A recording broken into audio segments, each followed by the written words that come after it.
mungkin tidak terlalu banyak orang yang paham bagaimana skemanya ketika membreakdown DP 0 ini tadi Mas Wakaya. Seringkali kalau beli properti itu momok yang muncul itu harus siap DP besar nih, misalkan harga sebut aja harga 500 juta ya, DP-nya paling tidak itu kalau 20% kan sudah kelihatan ya, sudah 100 juta sendiri. Dan makanya fenomena ini yang akhirnya kemudian developer melihat perlu adanya stimulan ya, atau stimulasi bahwasanya supaya pencari properti ini tidak diberatkan dengan biaya-biaya atau kesiapan dana di depan yang tinggi. Makanya muncul wacana yaitu DP 0. Kelebihannya apa? Ya.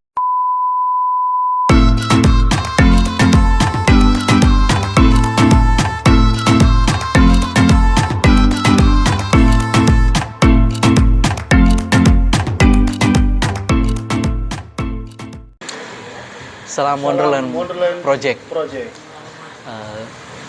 Sobat Wonderland, sekarang kita ada di daerah Surabaya, tepatnya di daerah Kepote ya, tempat kita take untuk shoot YouTube pada siang hari ini.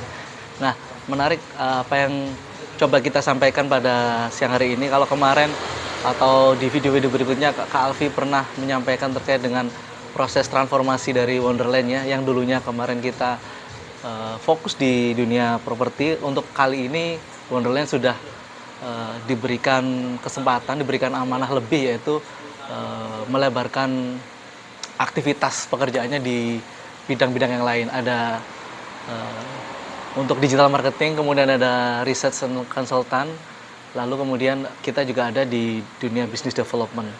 Nah, makanya kalau kemarin YouTube kita namanya Wonderland Property, hanya mengulas tentang dunia properti.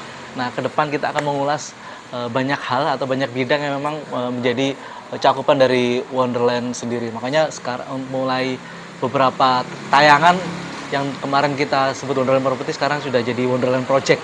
Kenapa Project? Karena projectnya tidak hanya di properti, ada project research and consultant, ada research business development, dan digital marketing sendiri. Mungkin untuk lebih menguatkan materi dari Wonderland Project ini, cobalah kita discuss dengan Kak Alfi, CEO dari Wonderland Project sekarang. Gimana Kak Alfi untuk kedepannya Wonderland Project ini? Baik, terima kasih atas kesempatannya. Kembali lagi bersama saya Alfi dan Mas Faka. Saat ini kita kebetulan diberi amanah ya Mas Faka ya. Kita diberi amanah membantu teman-teman mahasiswa yang mana mungkin kesusahan ketika menyusun tugas akhir, baik itu skripsi, tesis, ataupun disertasi. Kebetulan kemarin kita sudah ada beberapa request supaya membantu ini ya Mas Faka ya, terkait penyusunan skripsi sih tadi kemarin yang lebih banyak ya, skripsi. Yang pasti yang perlu digarisbawahi di sini adalah kita bukan joki, kita juga bukan istilahnya itu hit and run, kita mengerjakan langsung tidak bertanggung jawab, tidak seperti itu. Kita akan mendampingi teman-teman mahasiswa mengerjakan baik mulai dari pendahuluan, background of the study, hingga sampai di penutupan, seperti itu Mas Fakaya. Nah, kenapa kita bisa berjalan di dunia riset dan apa namanya, istilahnya di bidang pendidikan ya Mas Fakaya. Sebenarnya kita di sini juga berjalan melalui pengalaman saya pribadi juga, kemudian mungkin Mas Waka juga. Enggak? Oh enggak? Biasa aja. Jadi kebetulan dulu saya itu lulus di waktu yang tepat Mas Waka. Tadi lulus di waktu yang tepat, yang mana dari situ kita sangat termotivasi untuk membantu teman mahasiswa bisa menyelesaikan akhirnya. Ketika sudah kuliah 7 semester, 8 semester, 9 semester, tapi skripsinya udah selesai kan juga percuma ya Mas Waka ya. Seperti itu. Nah, kedepannya kita akan membantu teman-teman mahasiswa yang mana yang ingin dibantu, misalkan minimal mungkin Mas Alfi saya perlu dibantu untuk SPSS-nya saja, atau mungkin saya perlu dibantu untuk pembahasannya saja, boleh, kita sangat welcome. Ataupun mungkin ada yang kebingungan ketika judulnya di reject aja ya Mas Waka ya, di reject sama dosennya nih, sama dosen pembimbingnya. Tidak apa-apa, kita akan konsultasi. Di sini kita hadir sebagai konsultan pendidikan. Jadi kemarin kita sebagai konsultan properti, saat ini kita sudah jadi konsultan pendidikan juga, ya. Alhamdulillah, kita kemarin juga sudah mengerjakan beberapa mahasiswa dan memuaskan Mas Wakaya seperti itu. Dan nantinya kita akan bertemu dengan para penulis-penulis dari Wonderland. Jadi nanti kita akan membuat konten dengan para penulis, baik nanti dari bidang ekonomi, dari bidang istilahnya bahasa, atau mungkin juga ini Mas Wakaya, teknik juga ya Mas Wakaya. Itu nanti akan kita gali gimana sih supaya membuat membuat tugas akhir, skripsi, tesis, disertasi itu dengan baik dan benar, seperti itu. Tapi yang pasti saat ini kita sedang tidak membicarakan itu Mas Wakaya. Iya, sebenarnya tadi cuma prolog aja. Hanya prolog itu. Materi kita saat ini adalah materi yang sangat menarik Mas Wakaya. Ya. Kita akan membahas terkait dengan banyak nih ketika teman-teman ketika di jalan melihat baliho ya Mas Wakaya, yang besar itu baliho, atau mungkin Megatron mungkin ya, yang ini DP 0%. Wah, kata-kata menarik, DP 0% itu properti. Tapi sebelumnya kita lihat bumper ini dulu.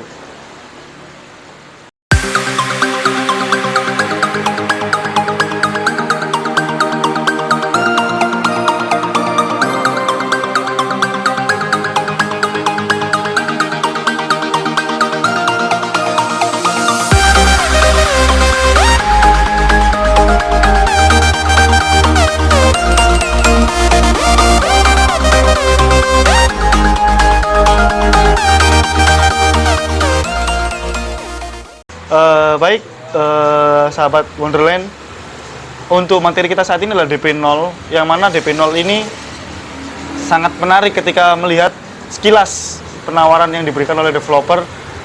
Jadi tanpa ada DP, tanpa ada biaya realisasi, property finder akan bisa langsung memiliki unit yang diinginkan, seperti itu Mas Wakaya. Ya. Nah, apa saja sih kelebihan dan kekurangan dari DP 0 ini? Kita bahas kelebihannya dulu Mas Wakaya. Betul, kelebihannya dulu. Seperti apa Mas kelebihannya? Loh, ini kenapa ke saya Mas Wakaya? Ya, silakan. Jadi kelebihannya. Saya nanya ke Mas Wakaya ini ceritanya. Dari Mas Wakaya, kita kan ada dua pandangan. Mas Wakaya dulu, kemudian saya. Boleh, seperti silakan. Itu. Dari Mas Wakaya dulu. Lama ini, Pak. Kelebihan dari DP 0%? Pastinya kalau kelebihan dari DP 0% ini sebenarnya developer itu merespon dari apa yang diinginkan dari property finder atau masyarakat pencari properti ya. Seringkali kalau beli properti itu momok yang muncul itu harus siap DP besar nih, misalkan harga sebut aja harga 500 juta ya. DP-nya paling tidak itu kalau 20% kan sudah kelihatan ya. Sudah 20%-nya dari 500 juta kan udah kelihatan. Sudah 100 juta sendiri. Nah, kalau DP segitu apakah hanya cukup menyiapkan DP dari pencari atau property finder ya? Tidak, karena ada beberapa dana lain yang harus disiapkan, antaranya yaitu dana-dana seperti untuk membayar pajak atau yang disebut BPHTB kalau untuk rumah ya baru, ataupun saya kan juga BPHTB, kemudian ada yang namanya biaya notaris, ada yang namanya BBN, biaya balik nama, ada yang kemudian biaya realisasi KPR yang biasa kalau misalkan pembeli property finder ini pembelian KPR pasti akan muncul yang namanya biaya KPR. Rinciannya banyak, ada APHT, ada kemudian biaya-biaya asuransi jiwa dan kebakaran. Itu sih. Jadi kalau kita let's say bilang rumahnya harga 500 juta, minimal yang disediakan kurang lebih 150 sampai 200 juta kalau DP-nya 20%. Makanya fenomena ini yang akhirnya kemudian developer melihat perlu adanya stimulan ya, atau stimulasi bahwasanya supaya pencari properti ini tidak diberatkan dengan biaya-biaya atau kesiapan dana di depan yang tinggi. Makanya muncul wacana yaitu DP 0. Kelebihannya apa? Ya, bagi pembeli pastinya atau calon pembeli rumah pastinya tidak harus menyiapkan dana besar di muka ya. Kalau di belakang kita nggak tahu nanti seperti apa yang mungkin bisa diekspor sama Kak Alfi. Kalau di belakang seperti apa? Yang pasti kalau kelebihannya dari segi pembeli pasti tidak menyiapkan dana yang lebih besar di depan. Begitupun dengan developer pun mencari atau menggait calon pembeli itu pastinya lebih mudah karena ya wes nggak perlu susah gitu. Perlu susah untuk ini ya, istilahnya kebingungan masalah Kelebihannya DP. tidak menyiapkan dana di depan. Nah, di belakang seperti apa? Mungkin Kak Alfi akan bisa banyak menyampaikan kalau belakangnya seperti apa. Mungkin saya pandangannya lebih kita bahas yang keunggulannya dulu ya Mas Laka ya. Kita bahas keunggulannya dulu. Menurut saya pribadi sih yang disampaikan sama Mas Paka tadi benar. Jadi seperti Finder tidak perlu menyiapkan budget besar nih di depan. Tapi menurut saya adalah yang pasti mungkin itu akan sangat memudahkan untuk teman-teman yang baru memiliki keluarga, kemudian sudah ada pandangan untuk membeli rumah Mas Waka. Jadi memang secara garis besarnya adalah kemudahan ketika mau beli rumah, saya tidak perlu ribet nih langsung apa namanya menyiapkan mungkin hanya untuk biaya notaris sama asuransi ya Mas Waka ya, yang perlu dibayar di depan. Kemudian untuk biaya-biaya yang disebutkan sama Mas Waka tadi itu akan ditanggung sama developer. Seperti itu bahasanya Mas Waka ya.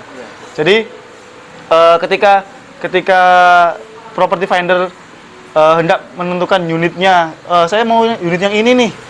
Jadi hanya perlu membayar uang tanah jadi, kemudian setelah itu langsung ketika berkas sudah dikumpulkan dan ternyata berkasnya sudah bagus, sudah bisa realisasi, seperti itu Mas Wakaya. Ya. Itu jadi DP0 ini kita bahas karena memang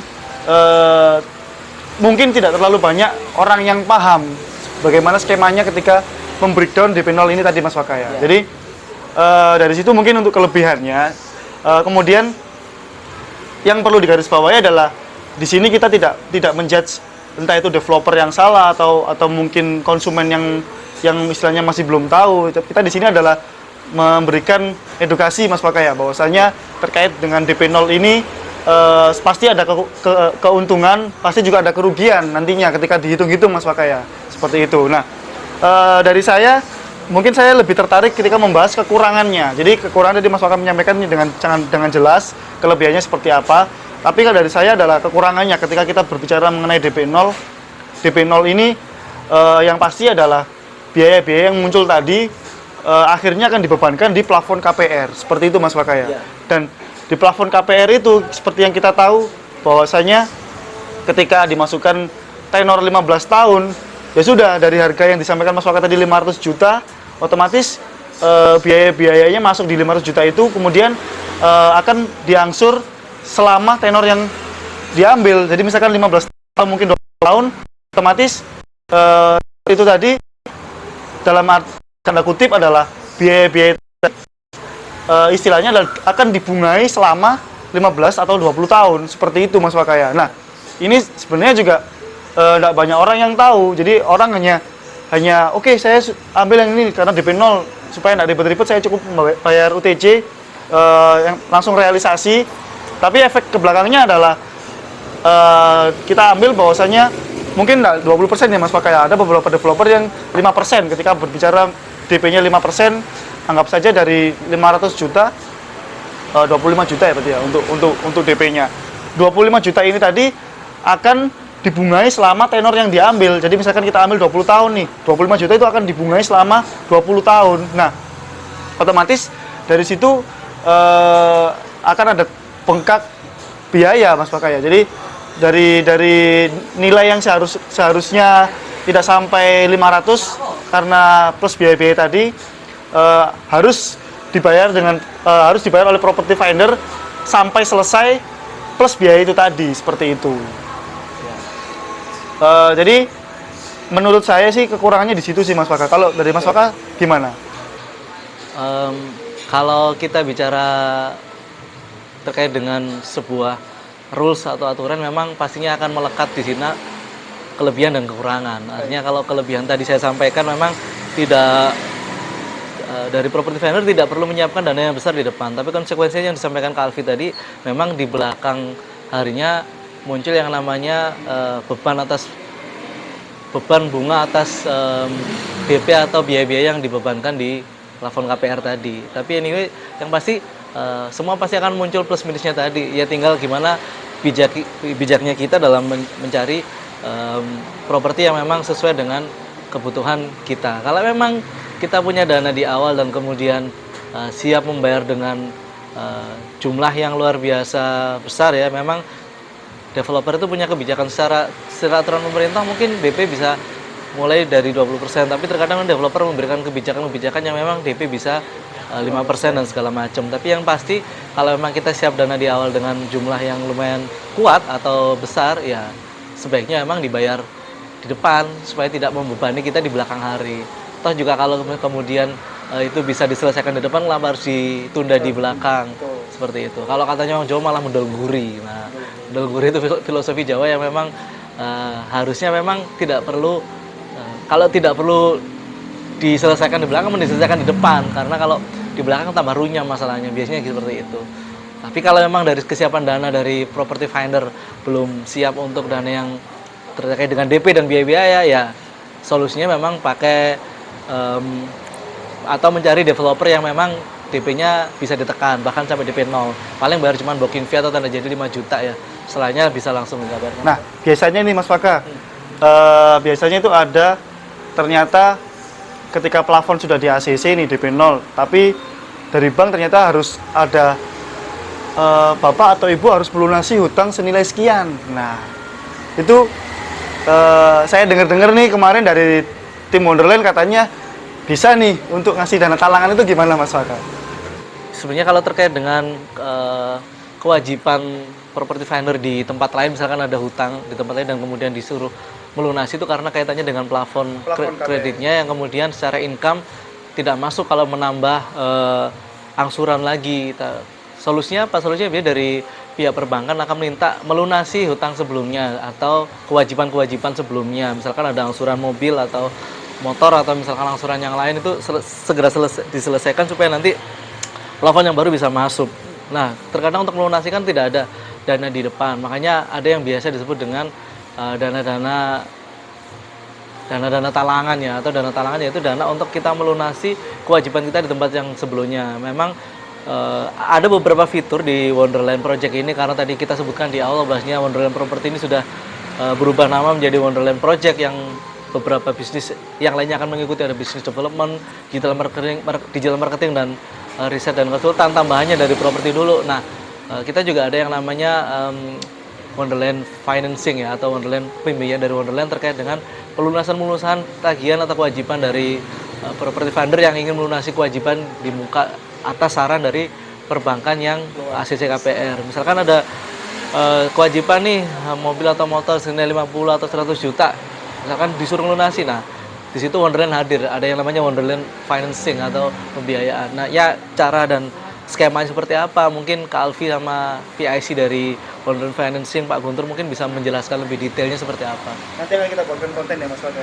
Ya, jadi skemanya paling nggak ada simulasi yang kemudian memudahkan dari property finder untuk mengakses apa yang menjadi Wonderland Financing ini. Itu sih untuk fitur dari Wonderland Project yang terbaru ya. Ini prolog ya, prolog awal bahwasanya kita akan membantu, tadi kita membantu mahasiswa, saat ini kita berusaha untuk membantu property finder supaya ketika sudah keluar nih SP3K-nya, penawaran SP3K-nya, tapi harus melunasi angsuran sebelumnya.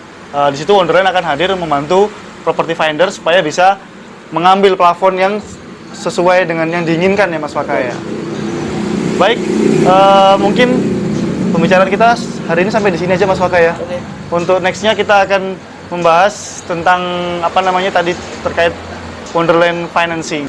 Stay tune terus dengan Wonderland Project. Jangan lupa untuk like, comment, subscribe. Kalau memang menurut Property Finder konten ini sangat membantu, bisa di-share ke keluarga atau rekan terdekat. Terima kasih. Salam Wonderland Project.